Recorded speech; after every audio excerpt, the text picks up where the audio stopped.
Hey everyone. In this episode, we're going to be talking about something a little bit outside of our norm. So before we get started, I wanted to step through our discussion, just give a brief summary to help us digest it a little easier. In this episode, we're going to be talking about the doctrine of creation ex nihilo. And like we've mentioned before on the podcast, we're going to talk about how it does not appear in Genesis 1. And then we're going to briefly mention some of the doctrinal and philosophical implications of that.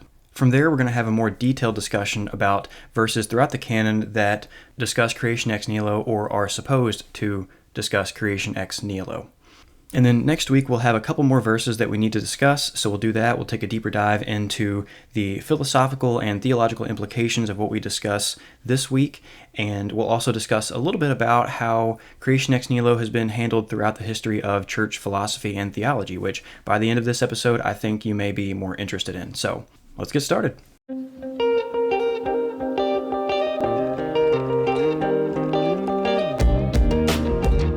Welcome back to the Bible in Context. Hey, Nate. It's good to be back, Caleb. This week's going to be a fun week. Yes. Hey, before we get started diving into this topic that we're about to dive into, why don't you tell us the good news about your book?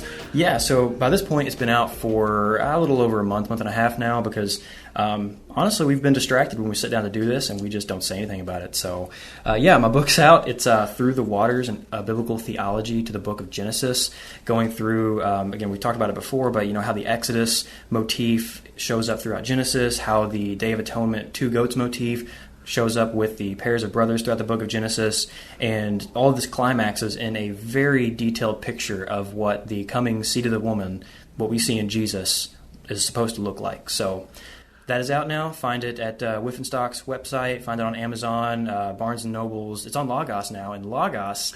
Yeah, C.S. Lewis, baby. I don't know if they've corrected that yet or not, but I love it. They got me confused with the actual C.S. Lewis, and that is the author listed for the book on Logos. So for nothing else, just go to Logos and check that out. That's awesome. It's about to be a bestseller, I think. Exactly, yeah.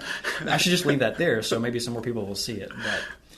and it's been fun to listen to some of the other podcasts that you've been interviewed on, and so it's been cool. It's been cool. I'm excited to read through the book with some other people, and it's a good read, and so I highly suggest you picking it up on Amazon or through Logos if you search C.S. Lewis or the other avenues. But definitely worth the read, and it's been fun talking about it.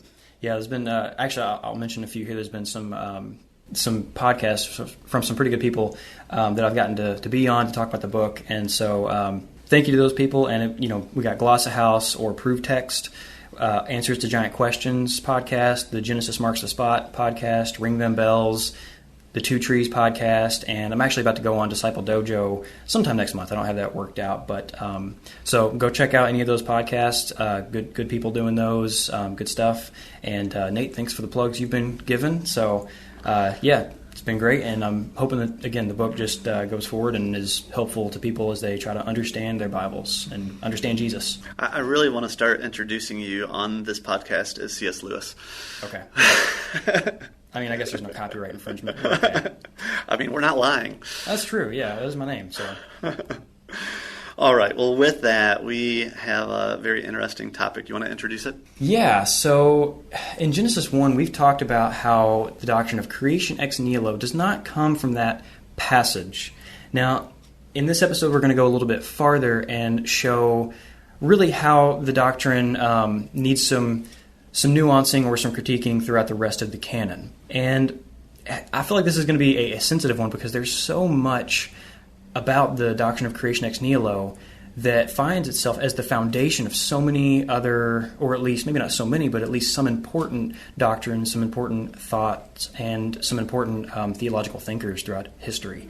And so we want to be careful as we do this. And the first thing we just want to mention is one of the problems that might come up as we talk about this. And so what is probably the main truth about God that we use the doctrine of creation ex nihilo to back up? His sovereignty. His sovereignty. Absolutely. If he created everything from nothing, well, then it's just 1 + 1 = 2, that all is under his control. He absolutely has I mean, just with the whim of his word, can zap things in and out of existence from nothing to nothing.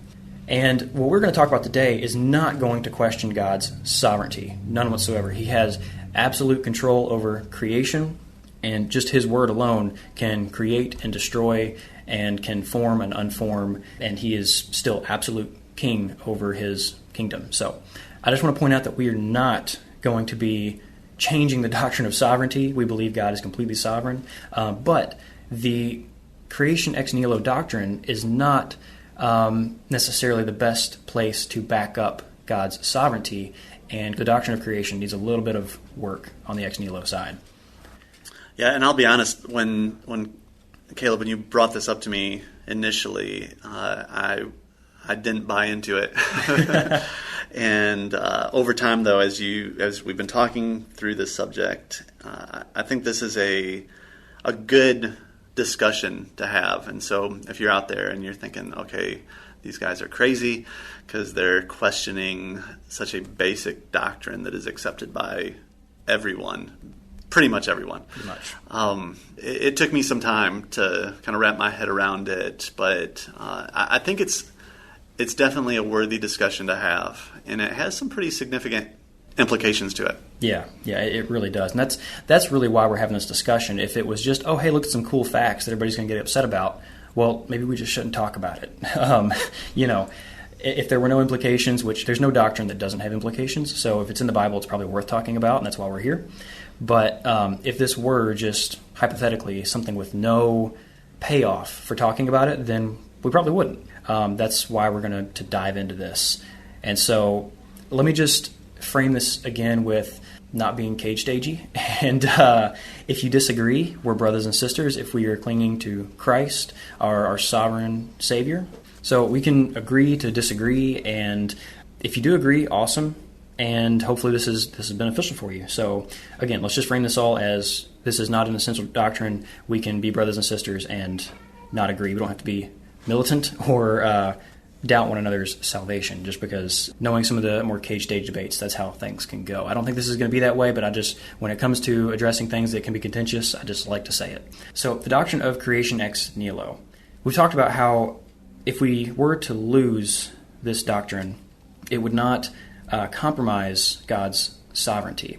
And we see this, even in Genesis 1, like we talked about. We're going to go into Genesis 1 again here in a few minutes, but we've already talked about it in some of the earlier episodes on the podcast, how the points are there and scholars agree, at least those who are good Old Testament scholars and have looked at Genesis, agree that creation ex nihilo doesn't appear there. However, Genesis 1 does depict Yahweh as absolutely sovereign over creation, over what he makes and the materials that he uses to do it. And the one thing that in other ancient Near Eastern stories that opposes the creator in those other stories, the serpent, is something that's actually created by Yahweh's power and is under his control and is just part of good creation. So there is no opposition to Yahweh and his active creation if creation comes from material as it does in Genesis 1. Now, in Genesis 1, we have pre-existent waters that are in a state of ruin and chaos, and land that is under the waters, that is tohu vavohu, in a state of ruin and darkness. So, waters, ruined land, and darkness, that's what's present in Genesis 1. And the case that we're going to make is that is the view that is running throughout Scripture. The passages that we typically go to prove creation ex nihilo are either misunderstood in their cultural context, or there is a slight tweaking of the translation that needs to be done. And one of the big payoffs of this is going to be the idea of evil. Where does evil come from? Why is there evil in the world? How can a good God create evil? Well, really, with the doctrine of creation ex nihilo, there's been a lot of very creative explanations of how evil can exist. There's been a lot of creative thinking, a lot of philosophy, a lot of theology, a lot of ink spilled over that question over the millennia, and a lot of very convoluted answers, some that are pretty creative and ingenious. But I don't think that any of them really work. Ultimately, you come down to it, and no matter how you slice it, if God is the creator, if everything comes from truly nothing, and so that everything that is comes out of his mind, He pulls it, however you want to frame that. He pulls things into being from nothing. It all has to be shaped through his desire, his will, his mind to create something. And so why, if he is a good God, is there evil in the world? And there's been a lot of also modern theological explanations about how we need to see pain before we can appreciate God's goodness and things like that. But really, if you're the ultimate programmer of all reality, why not just make it good the first time? And make the creatures that are in that reality already appreciating that. If you can shape reality in any way, then to say that, well, you have to experience A before B, well, you can rewrite reality. You can make C come before A and B come after Z, whatever, I don't know. But the point is, if you were absolutely shaping reality from the ground up, from less than the ground up, from nothing up, then you can make it whatever you want to be. And so I don't think that the more you look into these philosophies and these thinkers, or these explanations fall flat. I think they're unsatisfactory. So what's the story if creation ex materia is true? If the world is created from pre-existent chaos waters and land that is in ruin and darkness, which is associated with not living, breathing evil, but it's in a state of not good, of something that is not good for humanity. And again, go back to our early Genesis 1 episodes to understand a bit more about these principles. Well, we have things that are not in opposition to God, but they are not good for his creation and his creatures. That's the chaos, land, the waters, the darkness. And God begins to create his temple dwelling for him and humans to reside in out of that pre-existent chaos-like material. He's taking raw, ruined clay and shaping it into something good. Now, he creates humans to expand that goodness to the rest of the world. If you remember again from our Genesis 1 episodes, there's a hot spot in the garden this is the best of the best. This is where humans reside. This is where God resides with them. Outside of that, things are still pretty good in Eden, but they're not as good as in the garden. And outside of that is the wilderness. We're back into the ruined land, though it is now above the water. And then outside of that is the chaotic waters. And so chaos and ruin and things that are not good have been essentially the raw material from which the goodness of creation was made by Yahweh. And so we have this idea often that creation was initially perfect and then fell. Rather, God is taking the ruined and making it perfect slowly over the course of time. And that is what will happen in the end whenever the sea is no more, darkness is no more in Revelation. Okay, so let me just kind of try to summarize what I think you're saying so far, is that instead of creation being out of nothing, that the material universe was eternal with God, and its default is chaos. Like the default, state that the universe is in is not good. Would you even say it's opposed to God, or just chaotic and... No, not opposed, because I think that's why the Genesis 1 author wants to portray creation as the sea monster being created by God and not pre-existent. So it's not that the universe was necessarily evil in the sense of in opposition to God. It was a fitting home for evil when it came about. But it was a fitting... Okay, that's a good point. And it was not fit for God and his imagers to dwell in. Okay, because it wasn't functional. Yes, it wasn't functional, yes. Okay. All right, so I think we're tracking. All right, awesome. Now, we're going to go into some more the implications of that. I do want to say here that when we're talking about pre-existent, eternal material there with God, this is in line with the ancient Near Eastern conception of creation. And I think that's important to hone in on, because we live on a globe, in space, solar system, galaxies, universe, all this stuff that we as moderns are used to talking about. We've already talked about on this podcast how in Genesis, they thought of the world as a giant cosmic bubble in the endless, eternal cosmic seas. So we don't live in that world. We don't live in a bubble. So how real are these cosmic waters that span all space and time with God? Yeah, so, and we talked about this when we were back in Genesis 1, where we recognize that in the Genesis narrative, especially, we see that the primary intent of the authors is not to teach us the how of creation, but the why of creation. And that doesn't mean that the Bible doesn't speak to the how, but that's never the primary message. Yeah, they're using the concepts of their culture to convey the why. The how just becomes a vehicle for that meaning, but the how is not what is important. Right. And when the how does seem to be talked about in Scripture, I can't think of a spot where that's the primary message. It's always just kind of said in passing as the author is making a different point, like the preeminence of Christ, or he might mention something that alludes to the how of creation, but that's not what he's primarily talking about. Right. It's a lot like whenever we use sayings that don't make any sense whatsoever, but we all know culturally what they mean. Like if I say something is for the birds, but that particular thing, I mean, it has nothing to do with birds. There's nothing scientific about birds being doing whatever I'm doing.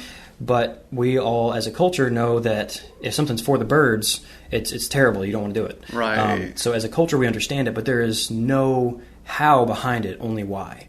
Yeah. I think that's what's going on in the biblical text. Now, yes, this culture probably does presume that the cosmos does look a certain way. Yeah. But still, the importance is the meaning, not the vehicle of the meaning. Right. And so God allowed Genesis to be described in a way that the ancient people would understand, even though he knew it, that we don't actually live in a snow globe. I mean, right.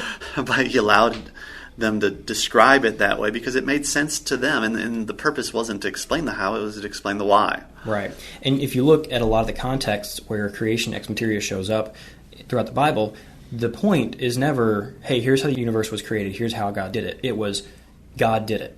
He was before everything else, and he is preeminent, he's king, he's master over it. That's the point. So whether he called it into being out of nothing with his word, or whether he, by his word, formed the ruined, chaotic material, took the clay and formed it into something good, the point is God took something terrible, he is sovereign over it, and he made it good. And that's what he continues to do. So that's what we see in Genesis 1, and just as a sanity check, does this show up anywhere else in the Bible explicitly?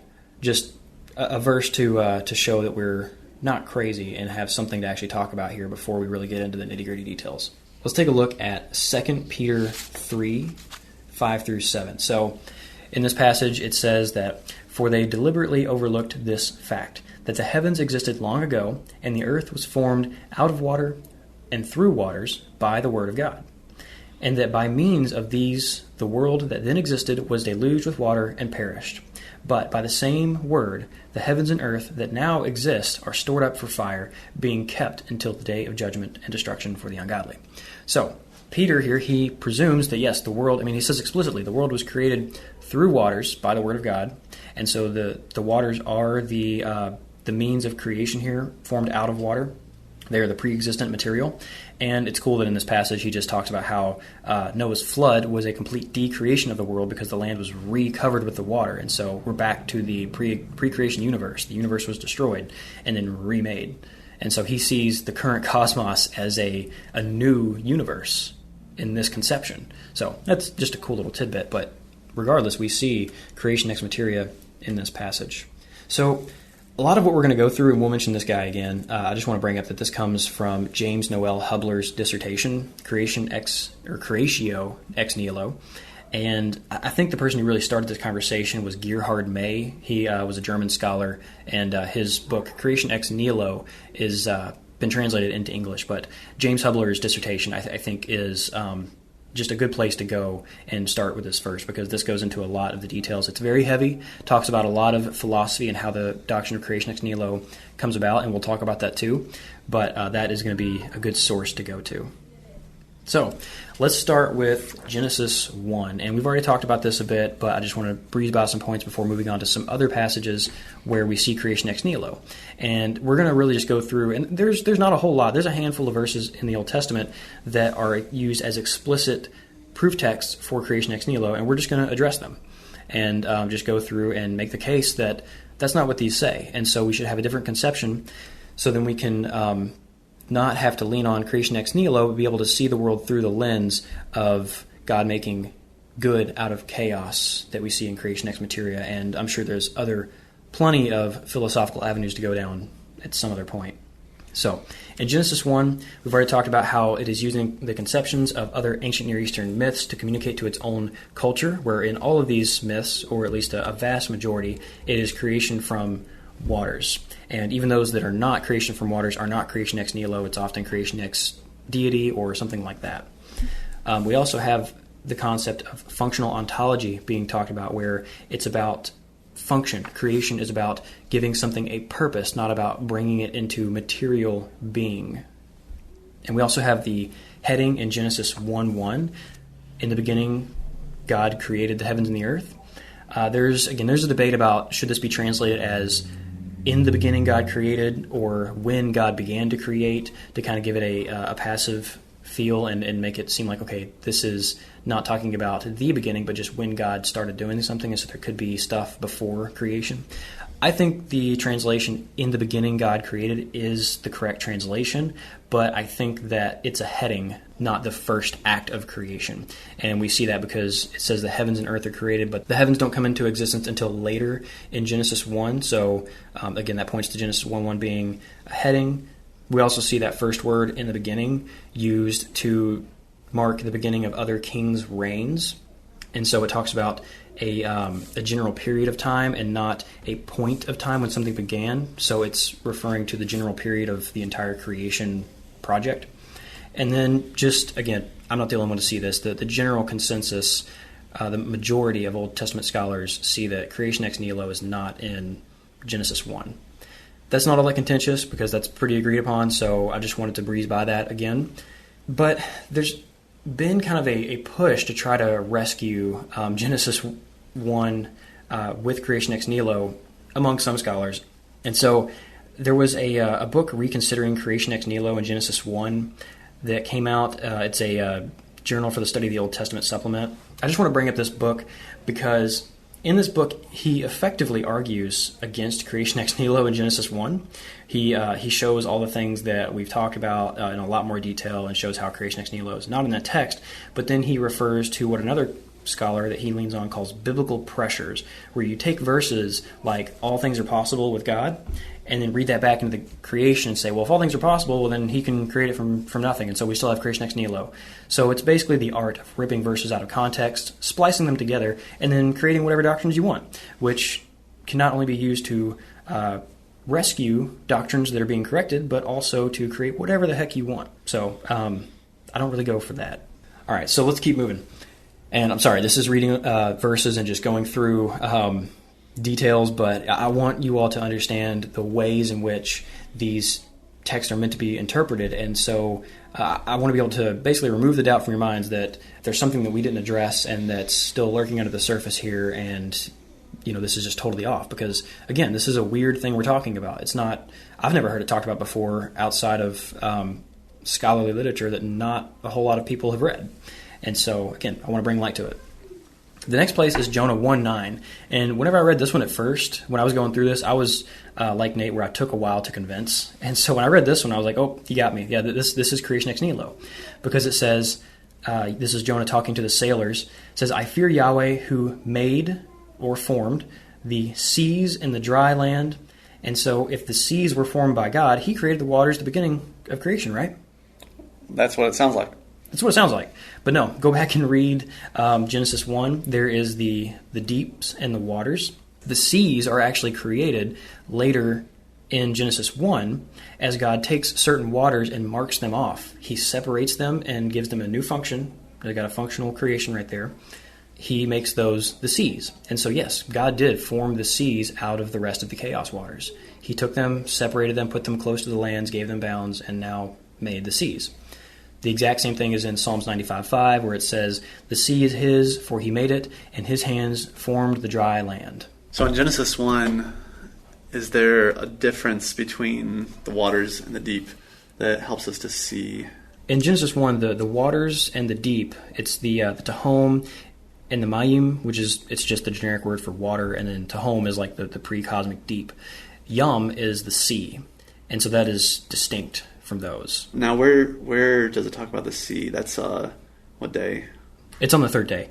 In Genesis 1 verse 10, it says God called the dry land earth, and the waters, the mayim that were gathered together, he called seas. Okay, so there you go. It wasn't just seas, they were waters that were, he ordered them, he gathered them. Mm-hmm. That's another word for order, isn't it?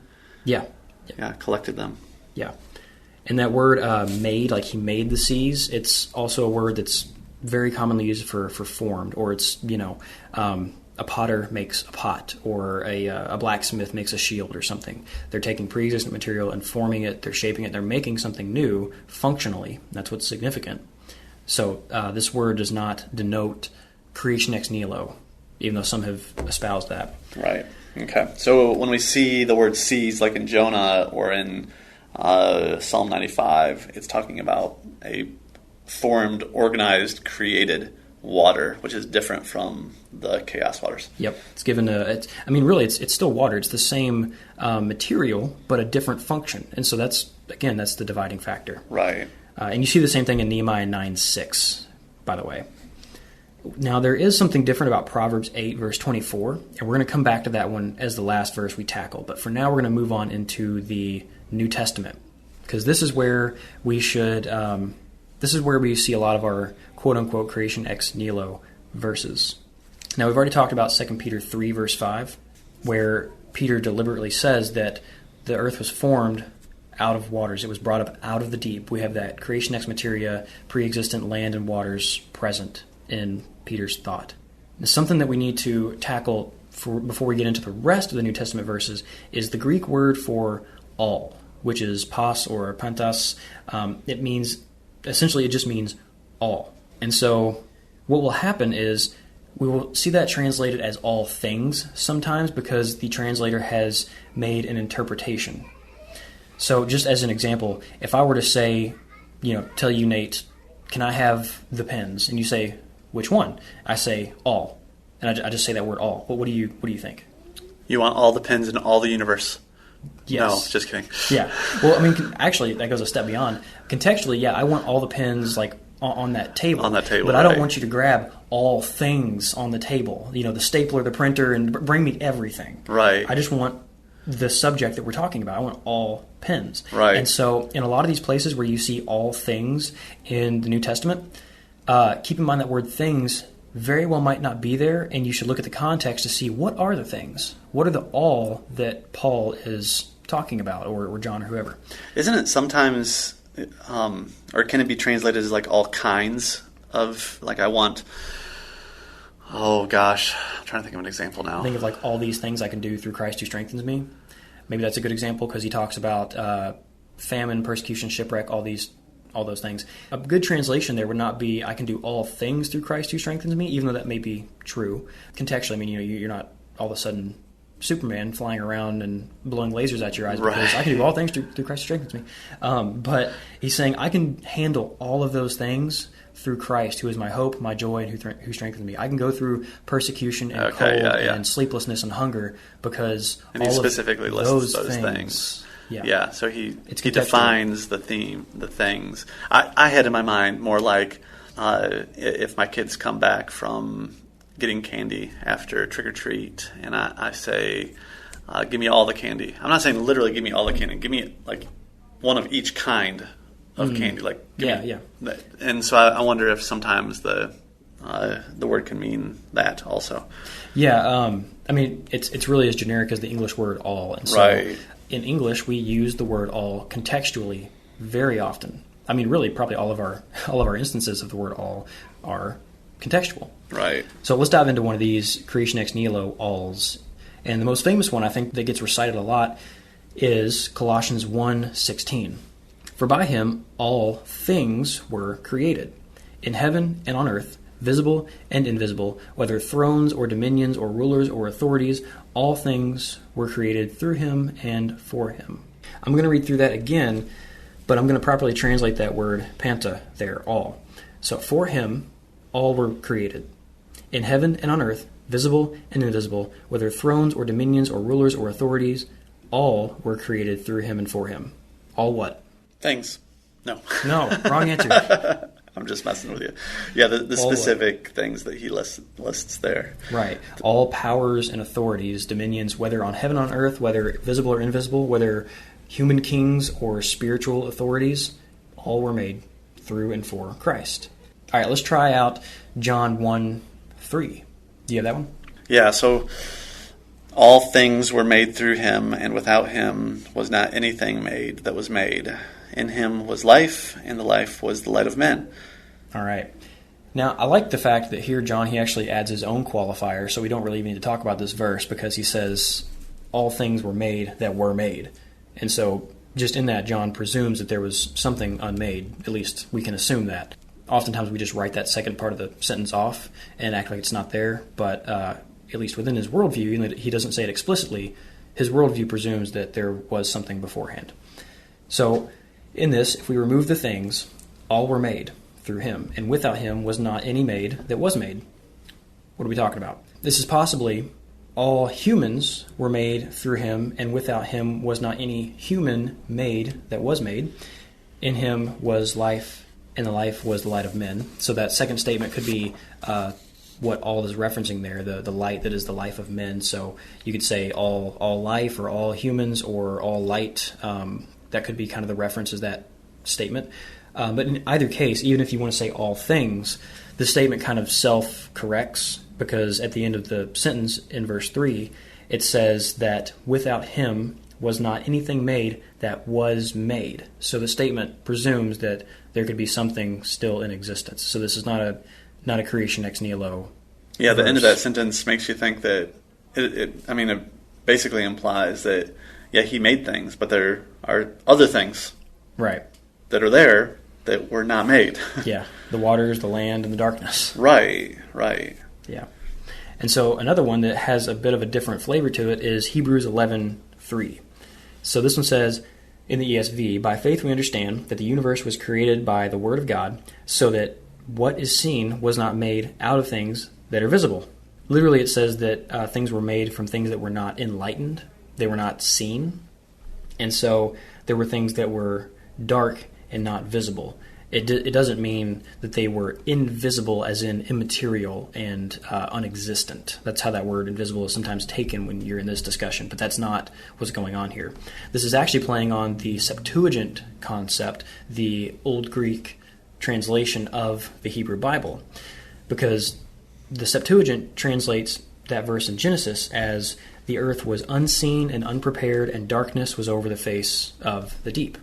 And so the Septuagint is translating over those same concepts of creation ex materia, and then the book of Hebrews is playing on that same concept when it says that the universe was created by the word of God, so that what is seen was made out of things that were not visible. Because it was darkness and there was water over the land. And so the land came up and became visible, and then God, he made light, and things were seen. So just because it wasn't seen doesn't mean it wasn't there. Yeah, invisible doesn't mean immaterial. Yeah. All right, so Romans 4:17. This is where we get into the being language. And there's only a couple more, so bear with me. We're almost there. So Paul says that God calls into being that which has no being. And the ESV says, Abraham, in the presence of God, in whom he believed, who gives life to the dead and calls into existence or being, ontos, the things that do not exist, that have no being. And so, if you go back and read the context, just first of all, this is not talking about ex nihilo or creation. It's talking about God taking a nation, and he uses Abraham as an example of calling something that is not in existence into existence. He takes pre-existent Abraham and then takes him and forms him into a new family, into a new nation. He calls Israel into being out of nothing, out of Abraham not being a nation before. So the context here is about the creation of peoples and nations and states, not about material to begin with. Yeah, and wasn't it pretty normal in the ancient days to describe something? I think we even talked about this back in Genesis 1, where if something was in disorder, it just didn't exist. And so you could have a pile of lumber, and until it was actually formed into a house, nothing existed there. Like, yeah, that's actually an example that I use in the book, is that like if there were a big pile of clay that had not yet been formed into bricks and formed into a house, that if you go to look for a house, you're going to say, well, there's nothing here.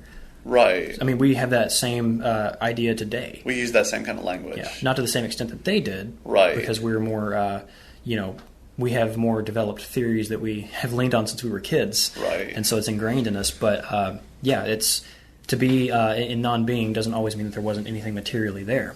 And this was true elsewhere in the ancient world.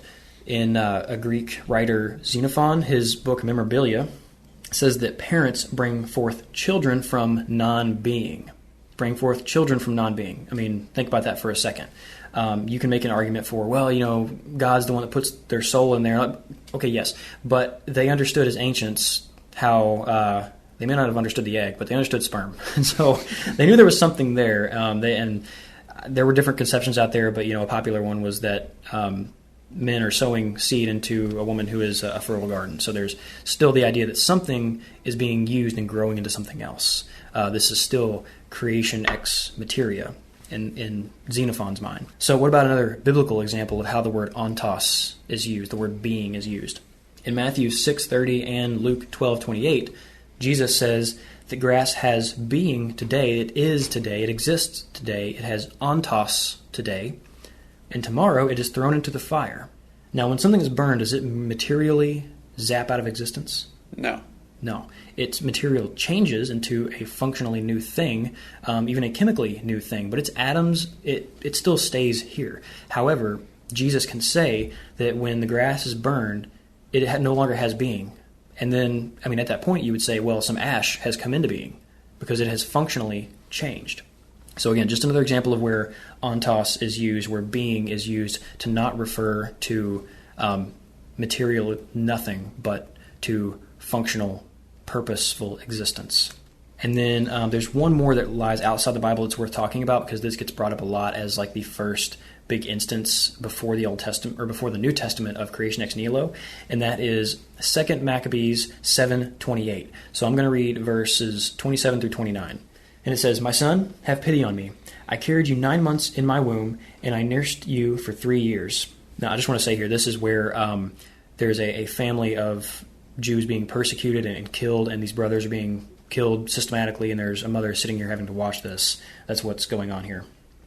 "And have reared you and brought you up to this point in your life, and have taken care of you. I beseech you, my child, to look at the heaven and the earth and see everything that is in them, and recognize that God did not make them out of things that existed, that have ontos, that are in being. Thus, also, mankind comes into being. Do not fear this butcher, but prove worthy of your brothers, accept death, so that in God's mercy I may get you back again with your brothers." So in this passage, all things were created when they were functionally or ontologically nothing. So before creation, they were ontologically nothing. And she encourages him to look forward to being recreated in the resurrection. That's what she's encouraging her son to do. The dead are said to not be, and they will have being again through God.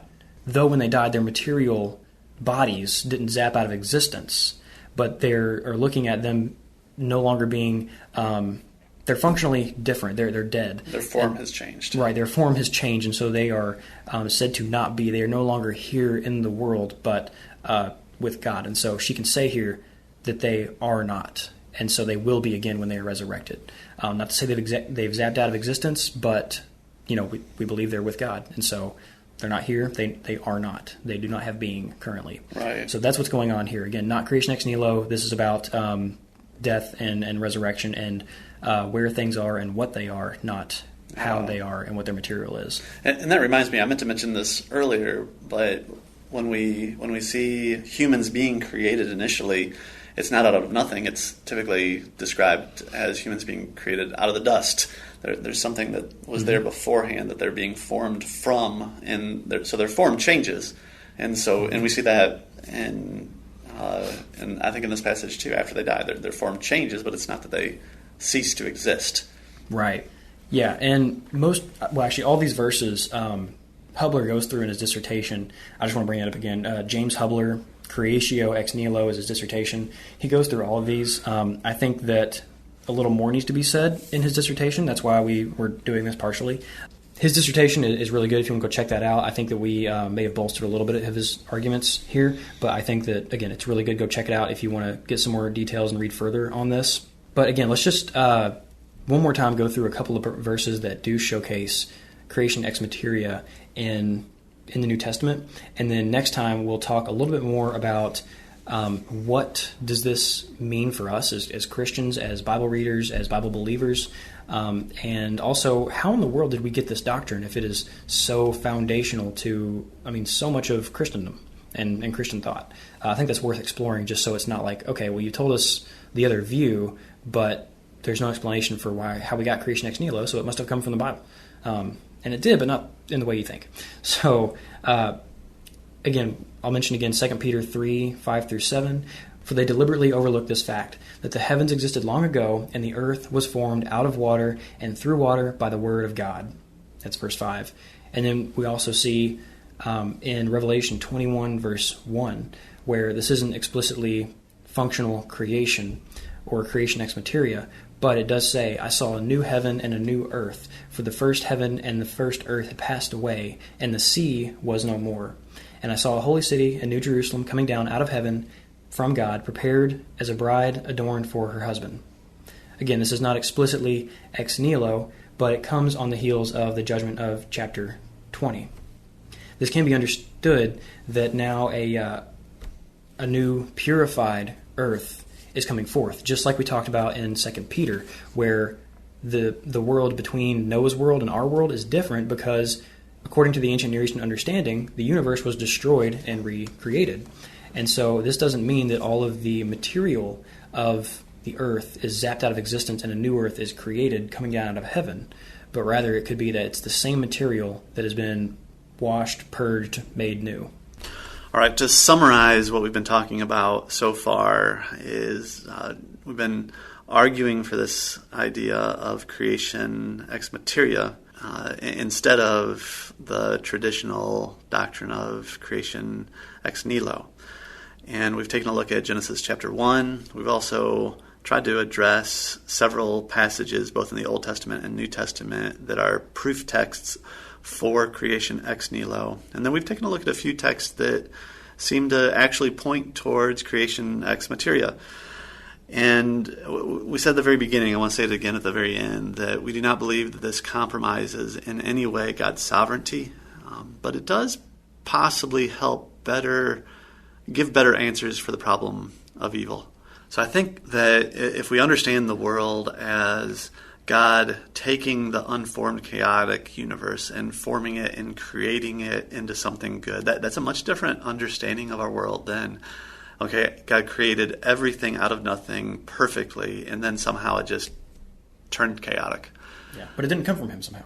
Right. And then you've got to explain, where did it come from then? And it's a hard thing to explain. And we'll think through that some more next week as well. Yeah. So I'm excited about next week. We'll dive back into this and really talk a lot more about why this is important and significant. Sounds good. All right.